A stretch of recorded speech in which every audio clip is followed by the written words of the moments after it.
Let's go to Ashley in Boston. Hey, Ashley, what's going on? Hi, Dr. John. How are you? I'm so good. How about you? I'm doing all right. I'm a little nervous. I'm very excited to talk to you. I'm super nervous too, and I'm excited to talk to you also, so we can be nervous together. Let's figure it out. What's up? So, I've been listening to your show for a while, and I really haven't heard this question get brought up. So I will just get right into it.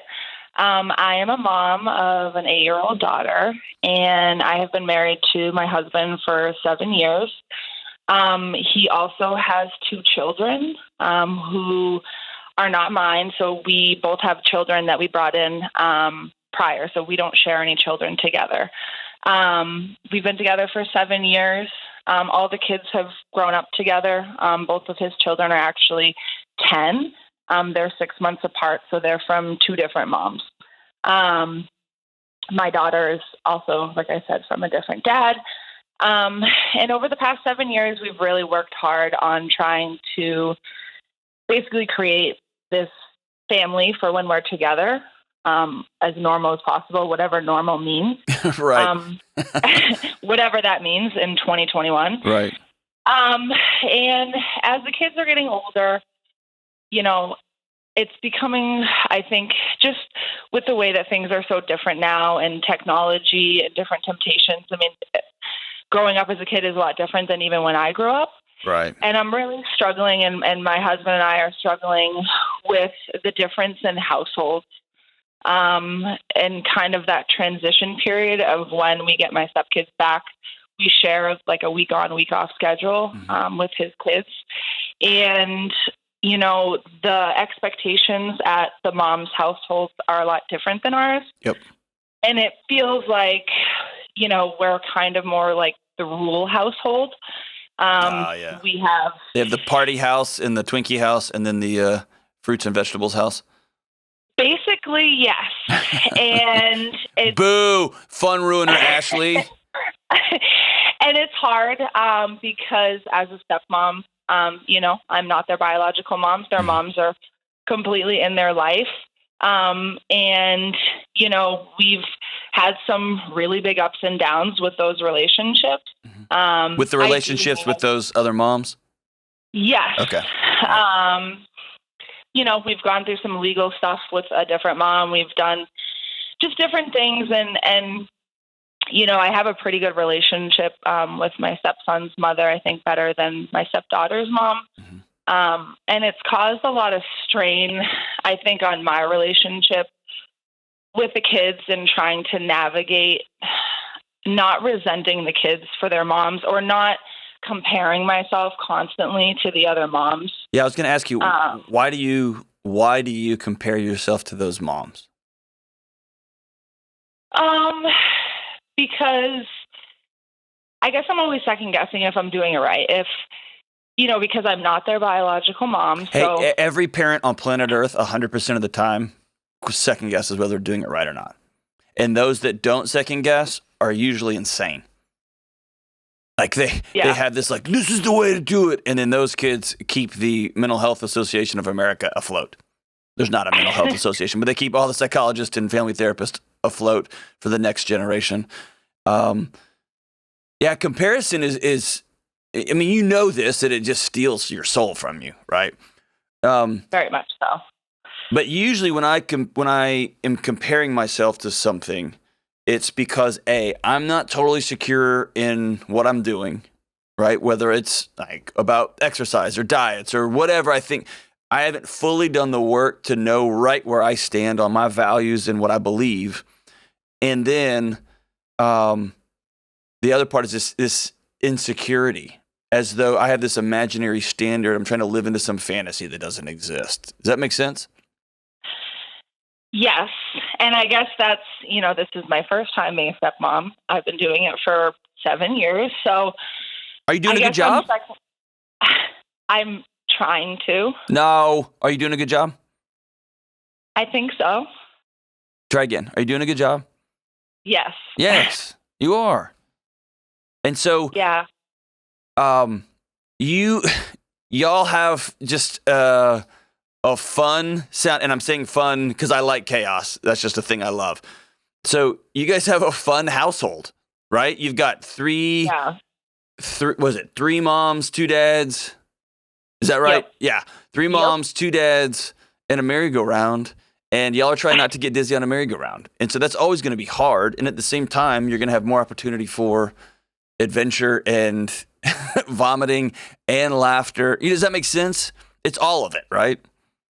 It is. And I think that's what I'm struggling with most now is that I think this constant comparison, or I guess even second guessing, like, does bedtime really matter? They don't have, different bedtimes at mom and dad's. And the transition period becomes, I think, longer now because it takes them a couple of days to like reacclimate to what we're doing. Or, we have chores and we have responsibilities and, extracurricular activities, and we always want the kids to be doing different things, but some of the other parents don't agree with that, right, and they don't share that same value. So then I start second guessing, which one's right and wrong. And I feel like I'm more of like a military parent, almost like I'm constantly worried about everything kind of being perfect so that our chaos isn't so crazy. Right. But then, so let me relieve you of that. You're not going to do this perfectly. You're not. My two kids, me and their mom, are stable, and not that y'all aren't stable. It's there's not all this chaos. There's not coming and going, and dude, we're screwing it up. All right, so you're not going to do it perfectly. One of the big challenges in blended families is the fantasy that we're going to make this just like our fantasy about a regular family, and as you mentioned, there's not really a regular family. That's not a thing. It's just kind of sometimes a media fabrication, right? And then on top of the quote unquote regular family, the wife, the stepmom, often is the one tasked with pulling all these strings to make sure this thing looks the way the fantasy is supposed to look. Does that make sense? Yes. And so my challenge to you is to absolutely let that go. Because here's what's going to happen. Having boundaries is going to be annoying for any teenager in any home, of any shape, size, whatever. Boundaries are hard, especially for kids. They are wired to bang their heads up against those boundaries. Now, and when they're toggling back and forth, week off, week on, week off, week on, it's even harder. I'm not a huge fan of the week on, week off for this very reason. It's hard for a child to toggle back and forth. And at 14, 15, 11, 12, those are children, right? Your values are your values. And as long as you're continuing to get wisdom, not from a comparison, but from people that you trust, and as long as you and your husband are communicating with each other, you don't have to apologize for your values. You don't have to apologize for your expectations for the kids when they're in your home. You just don't. And you have to expect that they're not going to like it. And your goal right now isn't for them to like you. Their goal, what you're doing is raising great grown-ups, great adults. And my promise is if you play a long game here, they will circle back and over time you'll see them adopt those things into their life that you're teaching. So it feels militant to you. It's probably not. Right? It's probably not. I think the other thing that I'm struggling with too is maybe because me and the other moms don't share the same values or the same expectations, I think sometimes for the kids, that I tend to resent them or feel like, well, why don't they care about the kids as much as I do? And that's you trying to wallpaper over shame. Yeah. It's not real. And listen, all that's going to get you is a kinetic tension when the kids are in your presence, and they're going to start stepping away from you, not because you're boundaries, but because you're a third rail. And you're going to start asking those questions. Hey, well, what about, and how about, and they're going to hear you grumbling. They're going to see you roll your eyes. And then suddenly you're going to put them in a position to have to choose between this woman who my dad loves, so we clearly like her, or we pretend we don't, but we do. She makes us safe. She's got hard boundaries, but she kind of doesn't approve of our moms. And I'm going to choose my mom every time because I'm a child. I know. Right? Right. No, it's absolutely right. Don't put a child in a position to choose. Don't do that. Yep. Be really proud of the values you and your husband have agreed on. That's awesome. Be really firm in how much you love those kids. Never, ever, ever talk bad about their parents, their birth moms. And if you've got to grit your teeth, if you've got to go talk to a counselor, you need to go for a walk, then do that. But I'll tell you, asking questions like, why don't they love as much as, I guarantee you those moms are saying, good Lord, why can't this woman just let my child have a good time? Why can't they just finish the movie on a school night, for crying out loud? Why can't they just get a cell phone, right? And so those things become circular. They're a waste of your life. And at some point, somebody told you that what you believed, what you think wasn't good, whether that was your ex-husband, whether that was your family, whether that was wherever that came from. And I hate that for you, because your values are good. They're your values, right? Yeah. And as long as they're tethered to things that are good and, strong, and they're in relationship with other people, man, those are your values. So let me ask you this question.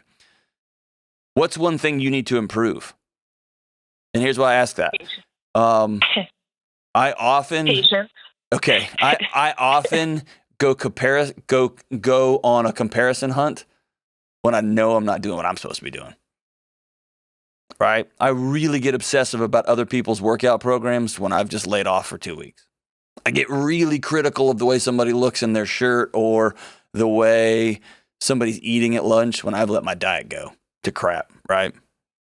So I'll ask you, what's something that surfaced over the last year that you're really getting self-conscious about that's making you go on the hunt for what other people are doing wrong in their lives? I think patience. You said patience. Tell me about that. Yeah, and I mean, I think being a working mom, on top of all of it, and you come home and everything's crazy and you're just trying to get tasks done. And when things go out of that, and I tend to lose my patience, and I don't feel like I give the kids enough of my attention when it's that time. And I know I've heard you talk about that, about dedicating certain times. You wear different hats at different times, and I think I'm just not enjoying. Everything feels like a task, and I think that's part of this parenting journey, but it's not fun anymore. Like even when we go to do stuff, where it just always feels like everything's being compared. Or just for instance, say we're going to go take the kids to the zoo, and on the ride up there, one of them might talk about the time they went to the zoo with their mom, and that's all they're talking about the entire time. So that's what I mean by it never feels good enough sometimes, that no matter what gift, no matter what I say, no matter what I do, and I think the kids do that automatically just because they're kids, and you want to talk about fun things you did with your friends. So here's something important for you to know. I love that you just told me that. So number one, you just called yourself out, right? This isn't fun anymore. This is hard. Yep. Running a blended family, managing all these different parents, trying to love 2 10-year-olds and a 7-year-old is chaos in the best of circumstances, right? Not to mention a messy circumstance like you guys have, okay? Exhale through that. You're in a season. It's like you walked outside in the middle of winter and you just think, I'm going to freeze to death because this is never going to warm up. I promise it is, okay? A great thing you can do for yourself is to begin to think, I'm going to default to relationships, not task. What's the silliest thing we can do right now? Or, hey, everybody in the house, I just got home from work. We're going to have 15 minutes. I'm going to bomb everybody with water balloons, or we're going to do a 15-minute, everybody clean up, and then we're going to go do something. It's not fun for you. It's not rest for you, but it is default to relationship. And my promise is on the back end of that, you will feel better than coming home and trying to crack a whip, get everybody to do their task, make sure everything's checked off and everything looks the way it's supposed to, quote unquote, look. The second thing is that very common in blended families is this pressure a 10-year-old feels to not abandon mom, to not abandon dad wherever they happen to be. And so when they go to the zoo with you, there is a part of them that feels like they are abandoning their birth mom. And so they have to surface that. They got to bring that up so that they can let themselves know, I still value her, even though I feel really safe with this new woman, Ashley, even though I feel really excited to go with her to the zoo. Oh, I want to make sure I'm not letting go of mom. Does that make sense? That has nothing to do with you and everything to do with a 10-year-old feeling like their world's coming apart. Yeah, and that's, I think, where I'm struggling, where I feel like I'm having feelings towards the kids, even though I love them, but it's this constant like comparison or listen. Or do you love those kids? Yeah. Do you love those kids? Yes. A lot? I do. Okay. I believe you. And so when you hear them talk about their birth moms, the most loving thing you can do is to say, you are so lucky to have a mom that will take you to the zoo. You've got 2 moms taking you to the zoo. The luckiest kid ever. Right? Tell me about what you and your mom like to do at the zoo. Lean into it. And you completely let go of that comparison. And if it drives you, I want you not to ride a fence on this. I want you to lean completely into it. If you say, hey, everybody, it's 8 o'clock, it's bedtime, and one of them says, my mom lets me stay up till 9.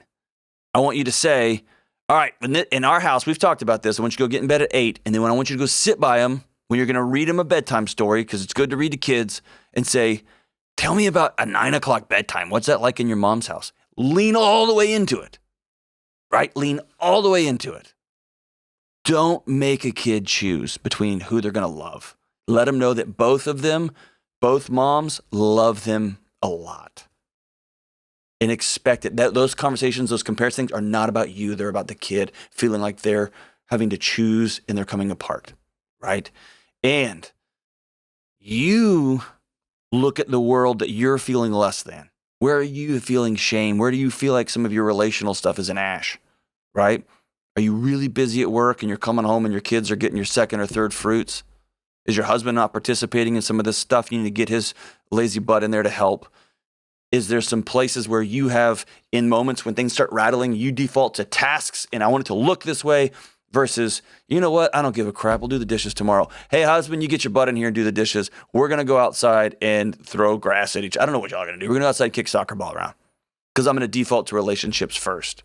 I think we've got an obsession with our kitchen's got to look this way. Our house has to look this way. I got to finish these emails. I've got to. And we're waiting till all these tasks are done before we do relationship. And the tasks never get done, which means we never do relationship. And then we go comparison hunting. And then these things just turn into ash. They just melt, right? Ashley, I love your question. I love your heart. The answer's inside you. And I am super excited to hear what happens when you transition to some of these new ways of doing things.